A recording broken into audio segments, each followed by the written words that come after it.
Dhanveer sir, ನಾನು cinema release ದಿನ ನೋಡ್ತಾ ಇದ್ದೆ, ಒಂದು 2000 ಪೀಪಲ್ಸ್ ಏನೋ ಇಡೀ ದರ್ಶನ್ ಸರ್ ಅಭಿಮಾನಿಗಳು ಬಂದು ದರ್ಶನ್ ಸರ್ ಫೋಟೋ, ನಿಮ್ ಫೋಟೋ ಎಲ್ಲ ಇಟ್ಕೊಂಡು ನಿಮಗೆ ಸಿಕ್ಕಾಪಟ್ಟೆ ಪ್ರೀತಿ ಕೊಟ್ಟರು, ನೀವ್ ಎಂಟ್ರಿ ಕೊಡ್ಬೇಕಾಗಿರ್ಬೋದು. ಸೊ ಅದ್ರ ಬಗ್ಗೆ ಹೇಳೋದಾದೆ ಸರ್. ಇಲ್ಲ ಮೇಡಮ್, ತುಂಬಾ ಖುಷಿ ಇದೆ. ಆಕ್ಚುಲಿ ನಾವು 4:30 ಶೋ ಆಗೋವರೆಗೂ ಒಂದು ಸ್ವಲ್ಪ ಫ್ರಸ್ಟ್ರೇಷನ್ ಅಲ್ಲಿ ಇರ್ಲಿಲ್ಲ, ಸಿನಿಮಾ ರಿಲೀಸ್ ಆಗಿರ್ಲಿಲ್ಲ ಇದು ಎಲ್ಲ.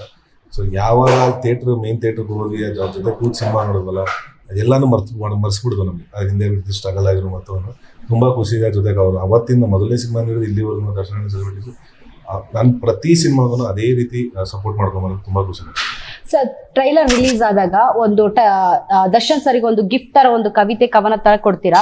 ಸೊ ಅದು ದರ್ಶನ್ ಸರ್ ಬರ್ಡೇಗೆ ಗಿಫ್ಟ್ ಕೊಟ್ರಾ, ಇಲ್ಲ ಅವರ ಎನಿಮಿಗಳಿಗೆ ವಾರ್ನಿಂಗ್ ಆಗಿ ಏನಾದ್ರು ಕೊಟ್ರಾ ಅನ್ನುವಂಥದ್ದು? ನೀವು ವಾರ್ನಿಂಗ್ ಅವೆಲ್ಲ ಇಲ್ಲ ಮೇಡಮ್.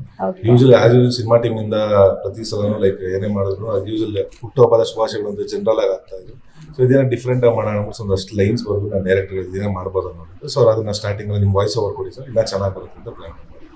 ಆ ವಾಯ್ಸ್ ಎಲ್ಲ ನಿಮ್ದೇ ಬಂದಿರೋದು? ಹೌದು ಸರ್. ಈಗ ದರ್ಶನ್ ಸರ್ ಬರ್ತ್ಡೇ ದಿನ ಟ್ರೈಲರ್ ಲಾಂಚ್ ಮಾಡಿದ್ದು, ಸೊ ಅದನ್ನ ದರ್ಶನ್ ಸರಿ ತೋರಿಸಿದ, ದರ್ಶನ್ ಸರ್ ಏನ್ ಹೇಳಿದ್ರು ಅನ್ನೋದು? ಬಿಟ್ಬಿಡ್ತಾ ತೋರ್ಸಕ್ಕೆ?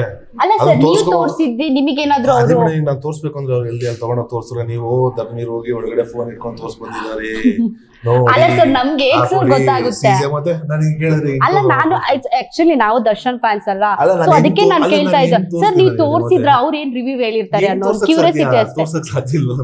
ಅದನ್ನ ನೀವು ಹಂಗೆ ಹೇಳಿ, ನಾವು ಓದ್ವಿ ತೋರ್ಸಕ್ ಆಗಲ್ಲ ಮೇಡಮ್ ಅಂತ. ಮತ್ತೆ ತೋರ್ಸಕ್ ಅವಕಾಶ ಇಲ್ವಲ್ಲ ನಮ್ಗೆ, ತೋರ್ಸೋ ಅವಕಾಶನೇ ಇಲ್ಲ, ಅವ್ರು ನೋಡೂ ಇಲ್ಲ. ಜಸ್ಟ್ ದಟ್ ನಮ್ಗೆ ಅವತ್ತು ಆಕ್ಚುಲಿ ಏನು ಬಿಡಬಾರ್ದು, ಬಟ್ ಒಂದು ಟ್ರಿಬ್ಯೂಟ್ ತರ ಕ್ಯಾಚ್ ಅಂಡ್ ಟೀಸರ್ ಬಿಡೋಣ ಅನ್ಕೊಂಡು ಮಾಡಿದ್ವಿ.